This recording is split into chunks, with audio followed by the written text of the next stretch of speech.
வணக்கம் ஃப்ரெண்ட்ஸ். இல்லம் தேடி கல்வி தன்னார்வலர்களுக்கு ஒரு முக்கியமான அறிவிப்பு வந்து வெளியாகி இருக்கு. ஜூன் 10ஆம் தேதி ஸ்கூல் வந்து ரீஓப்பன் வந்து சொல்லிட்டாங்க. ஆனால் அன்னையிலேருந்து இல்லம் தேடி கல்வி வந்து மறு அறிவிப்பு வர வரைக்கும் எடுக்கக்கூடாது அப்படிங்கிற தகவல் வந்து சொல்லியிருக்காங்க. உங்களுக்கு இந்த மாதிரி சொல்லியிருந்தாங்க அப்படின்னா மறக்காமல் கமெண்ட்டில் சொல்லுங்கள். அதுக்கு முன்னாடி இல்லம் தேடி கல்வி தன்னார்வர்களை யாராவது இன்னும் வந்துட்டு மைய செயல்பாட்டு அறிக்கை முடிக்காமல் இருந்தீங்க அப்படின்னா முடிச்சிருங்க. ஏன்னா இதை பேஸ் பண்ணி தான் இல்லம் தேடி கல்வி மையங்கள் செயல்பட போகுதா இல்லையா அப்படிங்கிற அடுத்த கட்ட அறிவிப்பு வெளியாகும்னு சொல்லியிருக்காங்க. இவ்வளோ நாள் வரைக்கும் இல்லம் தேடி கல்வி மையங்கள் எப்படி செயல்பட்டு இருக்கு அப்படிங்கிறதுக்கு ஆதாரமாக தான் இந்த மையல் செயல்பாட்டு அறிக்கை வந்து கேட்குறாங்க. இது ஒவ்வொரு தன்னார்வலரும் நீங்கள் அப்டேட் பண்ணும்போது ஃபோட்டோஸை நீங்கள் எந்த அளவுக்கு ஒர்க் பண்ணியிருக்கீங்க அப்படிங்கிறத வந்து டேட்டா கலெக்ட் பண்ணுவாங்க.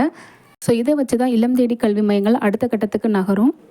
இல்லம் தேடி கல்வி தன்னார்வலர்களுக்கு ஏதாவது ஒரு வேலைவாய்ப்பை ஏற்படுத்தி கொடுங்க அப்படின்னு சொல்லிட்டு தொடர்ச்சியாக குரல் எழுப்பினால தான் இந்த ஹைடெக் லேப் ஒர்க்கு கிடச்சிருக்கு. 2 லட்சம் தன்னார்வலர்களில் குறைந்தபட்ச அளவில் தான் தன்னார்வலருக்கு இந்த ஹைடெக் லேப் ஒர்க் வந்து கிடைக்க போகுது. இன்னும் நிறைய தன்னார்வலர்கள் இந்த மாதிரி புதிய அறிவிப்பு வரும்னு சொல்லிட்டு காத்துட்ருக்காங்க.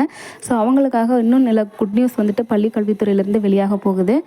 என்னென்ன திட்டங்கள் வரப்போகுது அப்படிங்கிறத நம்ம பொறுத்திருந்து பார்க்கலாம். அதுக்கு முன்னாடி இப்போ வந்திருக்கக்கூடிய நியூஸ், அதாவது ஸ்கூல்ஸ்லாம் வந்து என்னைக்கு வந்து ரீஓப்பன் ஆகுதோ அன்னையிலேருந்து இல்லம் தேடி கல்வி மையங்கள் செயல்படும். ஆனால் இப்போ என்ன சொல்லியிருக்காங்க அப்படின்னா 10ஆம் தேதி ஸ்கூல் ரீஓப்பன் ஆகுது. ஆனால் அன்னையிலேருந்து இல்லம் தேடி கல்வி மையங்கள் நாங்கள் சொல்கிற வரைக்கும் நீங்கள் ஓப்பன் பண்ண வேணாம் அப்படின்னு சொல்லியிருக்காங்க.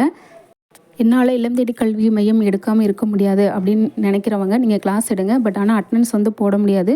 சேலரி பற்றி நம்ம வந்து கேட்க முடியாது. ஸோ அதனால் வந்துட்டு மறு அறிவிப்பு வர வரைக்கும் கொஞ்சம் வெயிட் பண்ணுங்கள். அறிவிப்பு வந்தது அப்படின்னா உடனே நீங்கள் மையங்களை செயல்படுத்தலாம். மையங்கள் வந்து திறக்க வேணாம் அப்படின்னு சொன்னனால இல்லம் தேடி கல்வி முடிய போகுதுன்னு சொல்லிட்டு நிறைய பேர் வந்து சொல்கிறாங்க. பட் எதுவுமே வந்துட்டு அஃபிஷியலாக தகவல் வரைக்கும் பொறுத்திருந்து பார்ப்போம். ஸோ கவர்மெண்ட் சொல்கிற ரூல்ஸை வந்து நம்ம கண்டிப்பாக ஃபாலோ பண்ணி ஆகணும். இப்போதைக்கு கிளாஸஸ் வந்து எடுக்க வேணாம்னு சொல்லியிருக்காங்க. ஸோ அதை மட்டும் கொஞ்சம் ஃபாலோ பண்ணிக்கோங்க. ஸோ அவ்வளோதான் ஃப்ரெண்ட்ஸ். அடுத்த கட்ட அப்டேட்க்கு வாட்ச் பண்ணிகிட்டே இருங்க. தேங்க்யூ.